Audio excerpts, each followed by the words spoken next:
Good evening, this is Camelia and you're watching KiniNews. Padang Serai was held by Harapan for 3 terms. However, it fell to the hands of Perikatan Nasional yesterday, and this, according to Muhyiddin Yassin, is proof that voters are disappointed with Harapan and BN.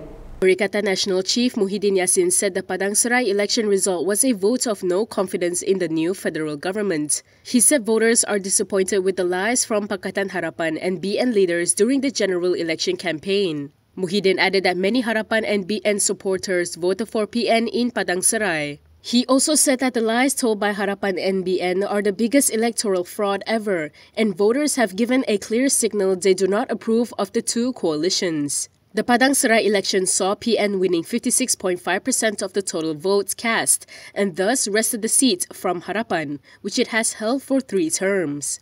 As for the Tioman election, BN clung on to the seat by a sliver following a massive vote swing towards PN. PN has won 13 out of 14 parliamentary seats in Kedah and all seats in Perlis, Kelantan and Terengganu, a phenomenon that some observers described as PN's Northern Crescent. With PN's victory in Padang Serai last night, the coalition now has 74 seats in the Dewan Rakyat. Meanwhile, BN chairperson Ahmad Zahid Hamidi thanked voters from his coalition and Harapan for their work. Several ministers from the previous administrations are reportedly being probed by the MACC, and Tengku Zafrul, who served in the last 2 administrations, says he has nothing to hide and will cooperate. International Trade and Industry Minister Tengku Zafrul Abdul Aziz today said he has nothing to hide from the MACC. He also revealed that the MACC has yet to contact him over any probe into the alleged misappropriation of 600 billion ringgit in government funds. Well, setakat ini tak ada panggilan daripada SPRM lah, tak dapat apa-apa panggilan. Kalau dapat panggilan, kalau dipanggil, kita akan of course cooperate dengan SPRM kerana kita tidak ada benda yang kita nak hide, tak ada benda pun yang kita nak sorok lah. So I have not received any call from MACC, and if there is a call, I will definitely cooperate with MACC. Zafrul, a former finance minister, however, declined further comments on reported allegations that the 600 billion ringgit was misappropriated during former Prime Minister Muhyiddin Yassin's time in office. Bernama recently reported that the MACC has opened an investigation paper on the alleged misappropriation. Online portal The Vibes, quoting sources, later reported that Zafrul, Muhyiddin and Khairi Jamaluddin as former health minister are expected to be called up by the MACC as part of the probe.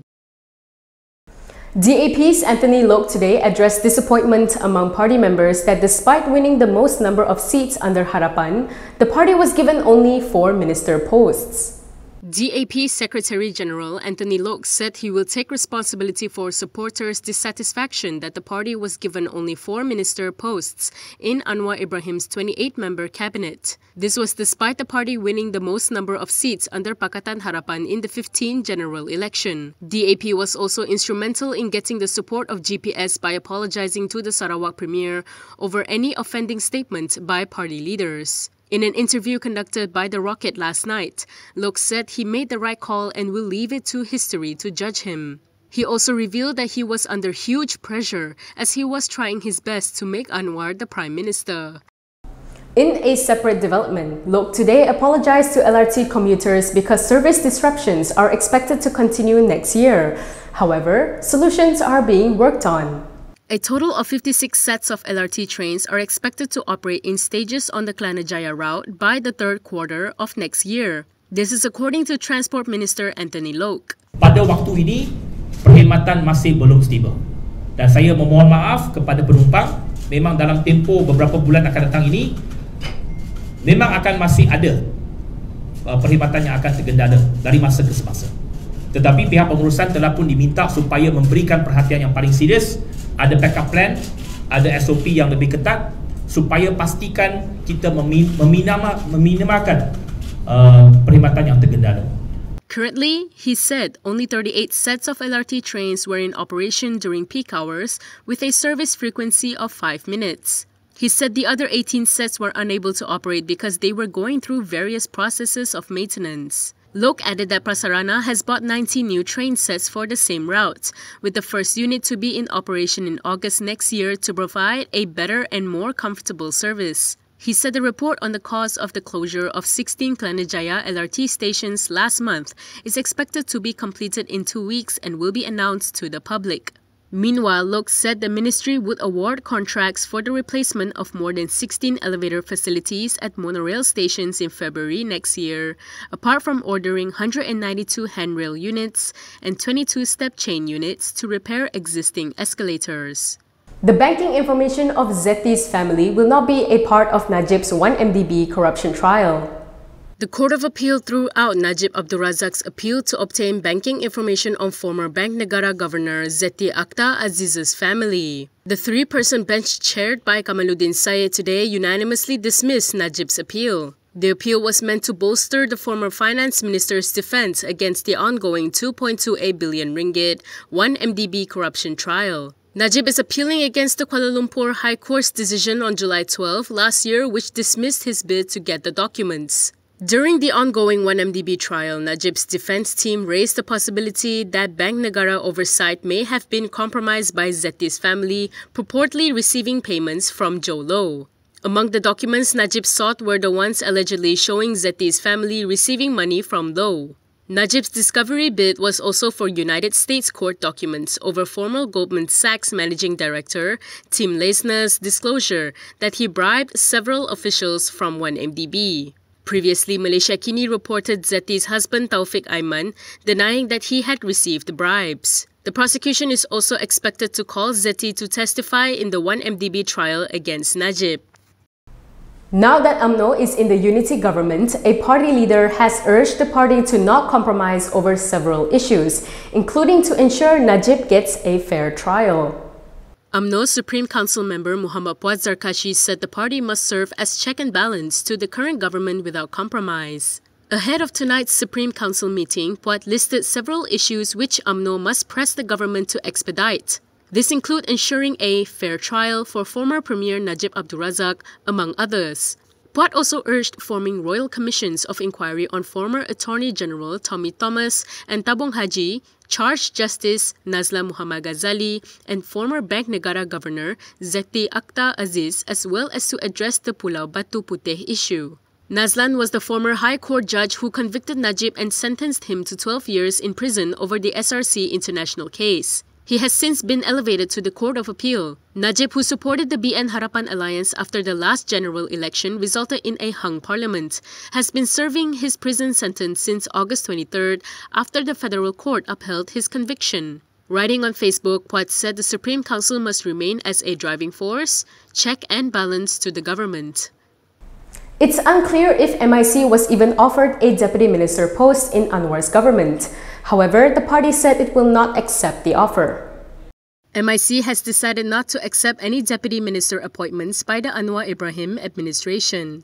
In a statement today, MIC Secretary General R.T. Rajasekharan said this was the collective decision made by the party's Central Working Committee on Wednesday. During the election on November 19th, MIC fielded 10 candidates for parliament. However, the only one to win a seat was MIC Deputy President M. Saravanan, who retained the Tapa parliamentary constituency. Meanwhile, the MIC leadership also congratulated Anwar for being appointed as the 10th Prime Minister. The leadership also voiced support for the Yang di-Pertuan Agong's decree to back the unity government. Rajasekharan said MIC hopes that the Prime Minister will be able to fulfill his responsibilities in a manner that is just to all races. Before we go, here's a sponsored segment brought to you by the Australian High Commission in Malaysia. Due to the strong economic relationship with Australia, Malaysia has become the largest trading partner in the Oceania region in 2021. The Australian Trade and Investment Commission is responsible for helping Australian and Malaysian companies look for commercial, long-term sustainable partnerships. We work in promoting foreign direct investment, international trade, and the promotion of international education. Australia and Malaysia are working closely on several areas to consistently strengthen the trade relationship. So currently, Australia and Malaysia are collaborating in really some interesting areas of industry and the economy. The digital economy is one. Looking at collaboration in cybersecurity, in AI, in many of the future industries that are really going to be responsible for economic growth between Malaysia and Australia. So one of the specific areas that Malaysia and Australia are working on is long-term collaboration in what we term the halal economy. These are in pharmaceuticals, in cosmetics, in logistics, in warehousing, and really building the brand for halal. And Australia can play a really important role working with Malaysia on things like raw materials, ingredients into the manufacturing and processing industry. For the future, we think that Malaysian firms will contribute to our economy in agribusiness, in pharmaceuticals, in areas of health and medical. But also Malaysia has specific expertise in tunnelling and construction. And the infrastructure pipeline is quite good in Australia. So for the future, we think that that will be a very active area of Malaysian success in the Australian economy.